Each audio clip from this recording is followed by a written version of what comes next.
Hey everybody, welcome back to Food.Cook.Share. St. Joseph's Zeppole are an Italian treat served around Easter.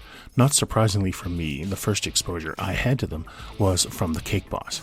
However, since there are no authentic Italian bakeries anywhere near where I live, that means I'm going to have to make them myself. And if I'm going to make a Zeppole, I might as well make buddies. Let's do it.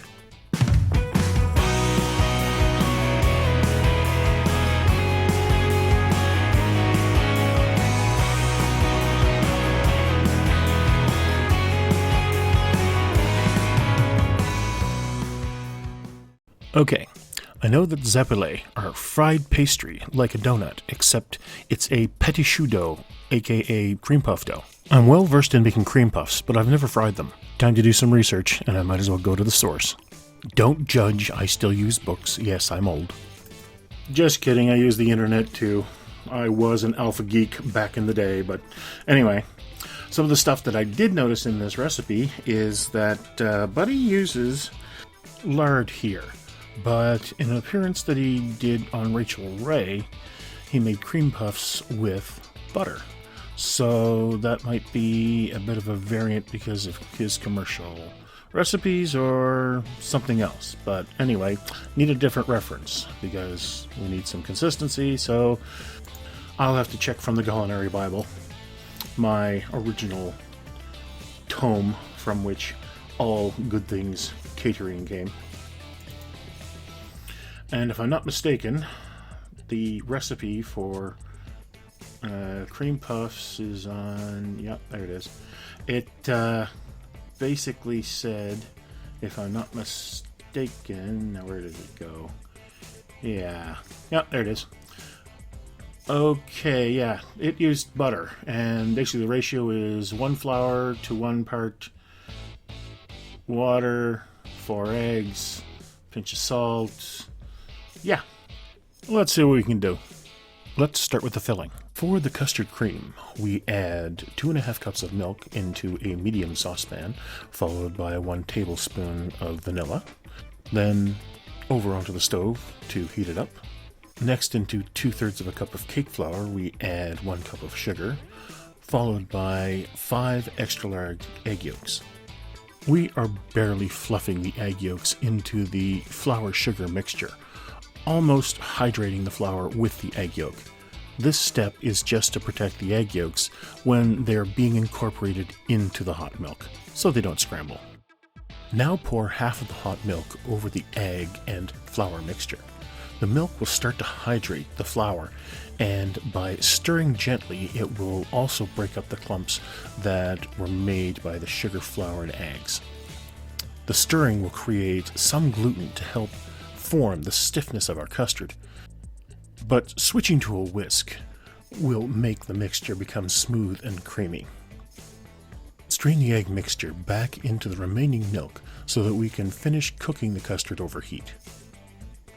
We need to finish cooking the custard cream on medium-low heat, stirring constantly to prevent any stickage on the bottom of the pot. After a couple of minutes, the custard will really start to firm up, and you'll see just how thick it becomes. Stir in 2 tablespoons of butter off heat. We need to allow the custard to cool fully so that it can set up and be ready for piping. Scrape down the side of the bowl so we don't miss any of the custardy goodness. Place some plastic wrap directly on the surface to prevent a skin from forming and fridge for at least 2 hours. From my research, our best bet is to go with a standard cream puff dough. So into our pot goes 1 cup of water, 6 tablespoons of unsalted butter, and 1/8 of a teaspoon of salt. Now we'll take that over to the stove and bring it to a boil. Remove the pot from the heat and then add 1 cup of all-purpose flour. Stir until all the flour is hydrated.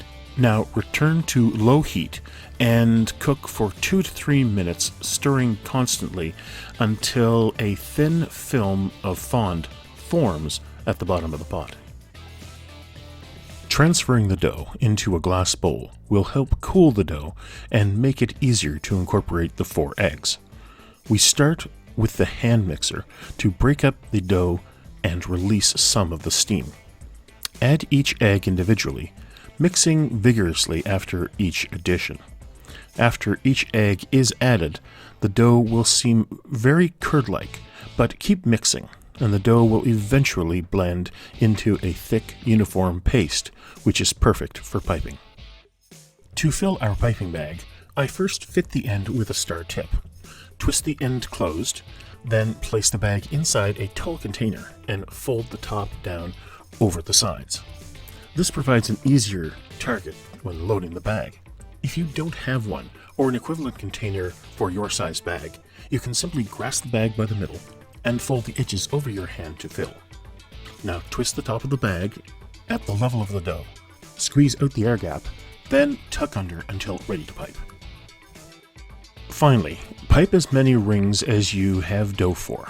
I did about 4-inch double layer rings, so I managed about 5.5, which worked well. But if you do a single layer and not quite as wide, you can get a dozen easily. Then cut the parchment to separate each ring for frying. To fry our Zeppole, we need a 4-liter Dutch oven and 2 liters of cooking oil. I'm using canola, a cooking thermometer that reads at least 400 degrees Fahrenheit, 200 Celsius, a spider or tongs to turn with and remove the Zeppole. If there is anything that 2 decades in the fire service has taught me, is if you are going to fry, always go with a bigger pot than you think you need. Better still, get a proper fryer that is designed to control the temperature. Kitchen fires are the #1 cause of fires in the home, so be safe in your kitchen. We are heating the oil at 350 Fahrenheit, 176 Celsius. Place one of the Zeppole still on the parchment face down in the oil. It will almost instantly start to release, so when the parchment curls up, peel it off with tongs.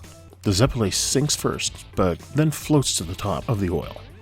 Depending on the size of the ring, it may take up to 5 minutes per side, but the best indicator is the deep golden brown that they will turn.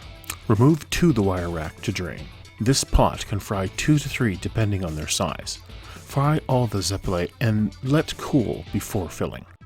I wanted to add a variety of sizes to our pastry shells, so I made a second batch of dough and also cannoli cream since Carlo's Bakery offers sifted. With all of our elements assembled, it's time to make Zeppole. First, with our best serrated knife, we split the shell. Then pipe in enough custard cream to fill all of the nooks and crannies. Now place the top of the shell back on, add a dollop more of custard to the top, and finish with a cherry. We should have 2 for good measure. Picture perfect. Next, we'll make a sifted, which is made the same way except the filling is cannoli cream and the garnish is a piece of candied orange peel. A dusting of powdered sugar, and there we go. A gorgeous plate of Italian pastries inspired by the bakery of the cake boss himself. Check out the recipe in the description below and let me know how your version turns out. Stay safe. Hang on, I still need to try one. Crap, the other plate's already gone. Let me make another one. Looking good. Pretty as a picture. So let me tuck in and I'll see you on the other side.